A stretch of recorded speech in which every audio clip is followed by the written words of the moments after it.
Well, I'm Joginder Rana. The topic of the discussion today is global insurance market. Global insurance market. The Susri Sigma report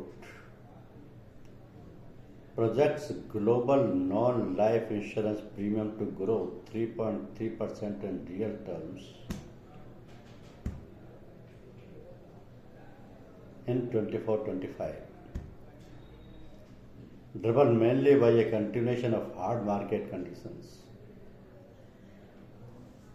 Premium grew by 3.9% in 23-24, a notable improvement from 0.8% growth in 22-23. So the main driver was rate hardening and advanced markets, with insurers upping prices to cover rising claims.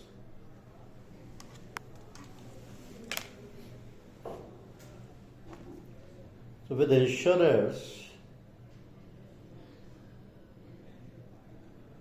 the rates are likely to fall as claims inflation eases, and a premium growth of 2.6% is forecasted for 2025. This growth will be mainly driven by rate hardening in personal and ongoing price strength in commercial lines. The motor market is expected to continue getting momentum after growth rebounded to 5.9% in 23-24, ending 3 consecutive years of contractions. However, health premium may decline due to the end of pandemic support policies in the US, offsetting some volume increases in other lines of business. So the profitability of non-life business is set to improve, with showing inflation eventually leading to a reduction in claim severity. Health contributes close to half of global non-life insurance premiums. Health premium is expected to grow by 3% in real terms in 24-25, with wages and healthcare expenses exceeding CPI inflation. Health insurance pricing is likely to remain elevated. Property insurance premium is expected to grow by 4.7% in 24-25 on continuation of hard market conditions, following a 6.1% again in 23-24. So Susri forecasts global premiums for life insurance to grow by 2.5% in real terms in 24-25 and will reach US dollar 4.7 trillion by 2034, up from this year's estimated USD 3 trillion. In advanced markets, the growth will be propelled by savings business as the higher interest rate reset makes savings products more attractive. In the emerging markets, life insurance penetration will continue to increase as the growing middle income household class demand more retirement planning products. It is estimated that with continued robust premium growth in both the life and non-life markets, global premiums, life and non-life, will grow by 3.2% in real terms in 24-25 to US dollar 7.6 trillion, followed by some moderation to 2.6% growth in 2025.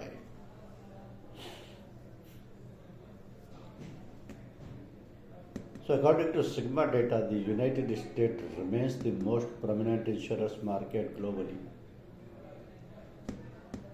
with total premiums more than US dollar 3 trillion in 23-24. China is the second largest market with total premium of US dollar 724 billion. The UK moved to third place, surpassing Japan, which slipped to fourth. France, Germany, and South Korea maintained their rankings but lost market share due to negative growth and currency devaluation. India's insurance market is one of the fastest growing globally, and Swiss Re forecasts India currently at number 10 to be the fastest growing market of the G20 over the next 5 years. So the growth outlook is based on strong economic growth, rising disposable incomes, a young population, increased risk awareness, digital penetration, and regulatory developments. India, Canada, and Brazil increased their shares of global premiums last year. Asian markets have 5 seats in the top 20 rankings, representing a 22% of market share. So, as per Swiss Re report, Indian insurance market experienced a slowdown due to a rising inflation and change in tax norms for high-ticket policies. While the life premium volume grew by 0.6% in 23-24, the non-life insurance sector experienced a growth in 23-24, with premiums increasing by 7.9% in real terms. The rising demand for term life cover in India is expected to boost real premium growth by an estimated 5%.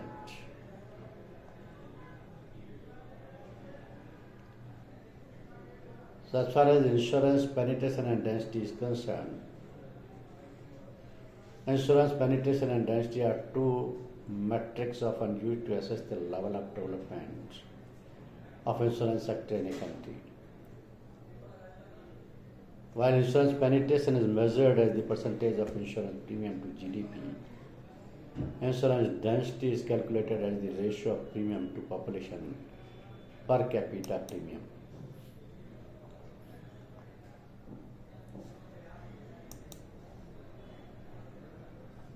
So,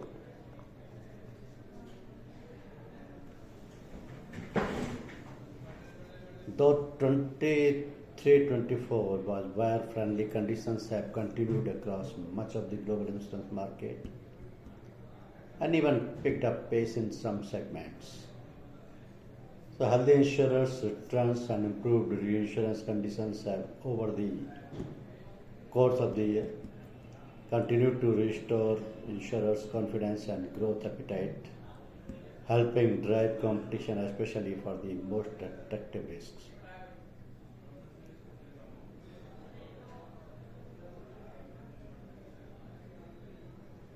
So early estimates are in the $25 to $40 billion range. If we are reviewing the very preliminary assessments of the impact of Hurricane Milton, but not a doomsday scenario. At that level, the event should be manageable for the insurance and reinsurance industry as a whole. No doubt some domestic Florida insurers will face jeopardy. It seems unlikely that the reinsurance rate reductions that were expected for the January treaty renewal sessions will materialize. While pendulum has swung back towards buyers, underwriting remains disciplined for the time being. The mantra among insurers has been profitable growth, and for the most part, underwriters continue to be selective and focused on well-managed quality risks. This means that changes are continuing across significant pockets of the market that have been impacted by rising claims costs such as natural catastrophe, exposed property risk, automobile placements, and US exposed casualty risk. Other key trends are the A robust capacity in the directors and officers market has continued to support favorable conditions for D&O buyers, but after a prolonged period of softening, insurers have begun to focus on longer term sustainable pricing. Now is a good time to work with big brokers to identify potential coverage enhancements and evaluate limits and deductibles. Political risks remain top of the mind for both insurers and insurers. So, amidst ongoing unrest in many parts of the world and in anticipation of upcoming US elections, which have just held, some buyers are reviewing policies with regard to cover for political violence. So, having experienced several large surprise losses, insurers are continuing to restrict property coverage related to strikes, riots, and civil commotions, war, and coverage territory. With insurers focused on growth, now is the time to address any insurance program concerns and discuss potential enhancements as well as explore alternative risk transfer options such as parametric solutions and captives. Such solutions have become increasingly important tools for risk managers and can help companies not only insure their risk and manage volatility but protect their balance sheets and create a foundation for growth. The growth minded insurers are now more open to dialogues about meeting clients' future coverage needs, especially in areas like energy transition.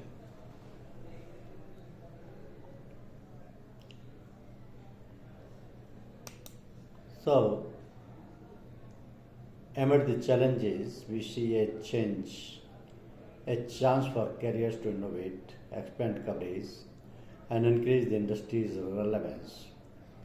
Similar economies in Latin America and Asia are potential pockets of growth and may enter economic conditions that will enable greater insurance coverage and relevance.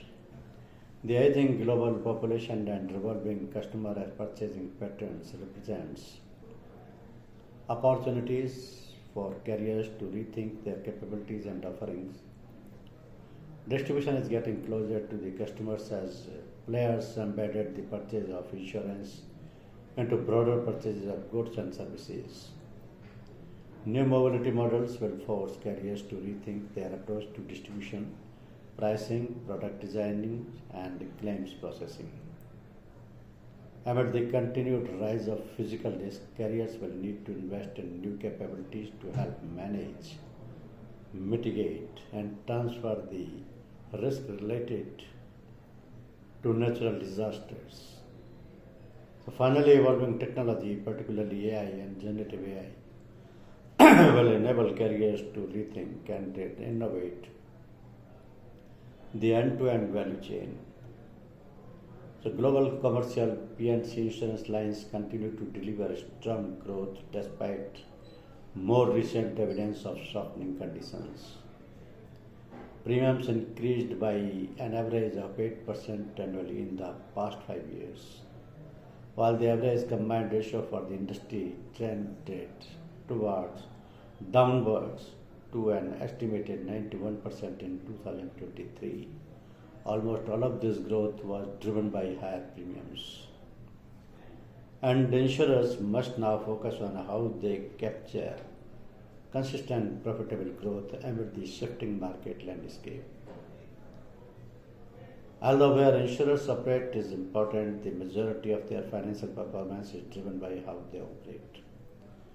This dynamic applies across both soft and hard cycle years and applies generally, although factors such as the regional differences may lead to exceptions. So while affecting portfolio strategy should not be disregarded, execution matters even more, and insurers should double down on their capabilities in their core lines of business to achieving profitable growth. Thank you. Thank you very much.